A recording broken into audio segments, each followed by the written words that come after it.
हाँ जी, हम एक और बहुत इंटरेस्टिंग क्वेश्चन के साथ आए हैं गेट 2026 का। और इस क्वेश्चन में जो मैं लॉजिक बताऊंगा, अगर वो आपने कर लिया तो क्वेश्चन विद इन 1 मिनट आपका क्वेश्चन सॉल्व हो जाएगा।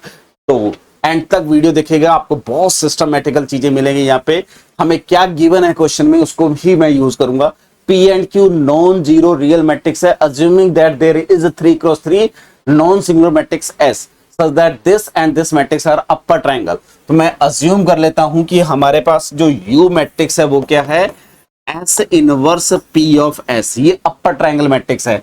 एंड V मैट्रिक्स है that is S inverse Q of S, ये आपके पास आ गई। तो यहां से डायरेक्टली अगर मैं P की बात करूंगा तो P मेरे पास S इनवर्स आ जाएगा। एंड Q की अगर बात करूंगा तो वो आपके पास S इनवर्स आ जाएगा। ऑप्शंस में हमें P cube minus Q P के बारे में पूछा हुआ है, तो यहां से अगर मैं P इंटू क्यू करूंगा माइनस क्यू इंटू पी करूंगा तो जस्ट सिंप्लीफाई करेंगे, या पहले P इंटू क्यू कैलकुलेट करेंगे तो it is S inverse S inverse, ये आपका आइडेंटिटी हो जाएगा। तो इट इज S इनवर्स। और similarly Q into P calculate करेंगे तो S इनवर्स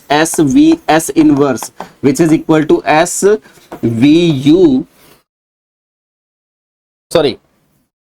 is U, तो VU S इनवर्स आ जाएगा। तो अगर मैं P Q minus Q P calculate करता हूं, और यही पूरा क्वेश्चन का लॉजिक है, P Q minus Q P calculate करते हैं तो it is S inverse UV minus VU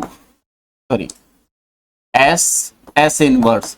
तो इसका मीनिंग क्या है, जो मेरा P cube minus Q P है it is similar to UV minus VU आ गया, क्योंकि S जो है वो नॉन सिंगुलर मैट्रिक्स दी हुई है और सिमिलर मैट्रिसेस की प्रॉपर्टी सारी सेम हो जाती हैं। अब देखो U जो है वो क्या है, अपर ट्राइंगल, एंड V भी क्या है, अपर ट्राइंगल मैट्रिक्स।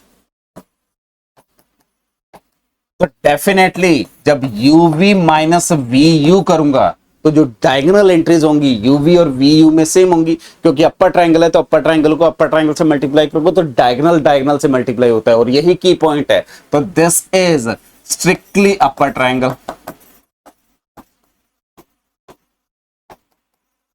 और स्ट्रिक्टली अपर ट्राइंगल है तो सारी डायगोनल एंट्री जीरो, यानी कि मैट्रिक्स की सारी आइगन वैल्यू जीरो हो गई, तो मैट्रिक्स क्या बन गई, सिंगुलर मिल गई। तो यहां पे पहला कह रहा है कि this matrix P cube minus Q P is invertible, false option.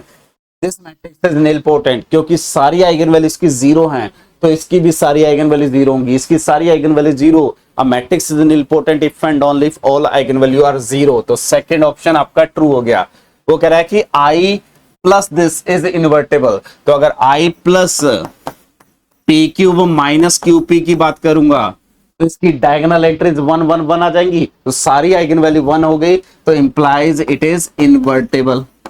ठीक है, रीजन क्या है, इसकी सारी आइगन वैल्यू जीरो तो इसकी सारी आइगन वैल्यू 1 हो जाएगी, तो और product of eigen value non zero, तो इंप्लाइज इट इज इनवर्टेबल। वो कह रहा है कि P cube minus Q P is non zero matrix, then it is diagonalizable. अगर ये नॉन जीरो मैट्रिक्स है और उसके साथ साथ निलपोटेंट है, और हम जानते हैं non zero nilpotent matrix never diagonalisable, तो ये आपका ऑप्शन फॉल्स हो गया। तो ये आपका मल्टीपल चॉइस क्वेश्चन आया हुआ है, और विद इन मैंने 3 मिनट आपका पूरा क्वेश्चन एक्सप्लेन कर दिया। और इस टाइप के और भी अगर आपको लॉजिक देखने हैं, सिस्टमेटिकल देखने हैं, तो चैनल को सब्सक्राइब करिए, चैनल पे बेल आइकन प्रेस करिए, ताकि आपको डेली बेसिस पे अपडेट मिलता रहेगा। और आपको पूरा अगर गेट का सोल्यूशन चाहिए तो प्लीज इस प्लेलिस्ट पे जाइए, और वहां पे आपको सारे सॉल्यूशंस मिलना स्टार्ट हो जाएंगे। Thank you.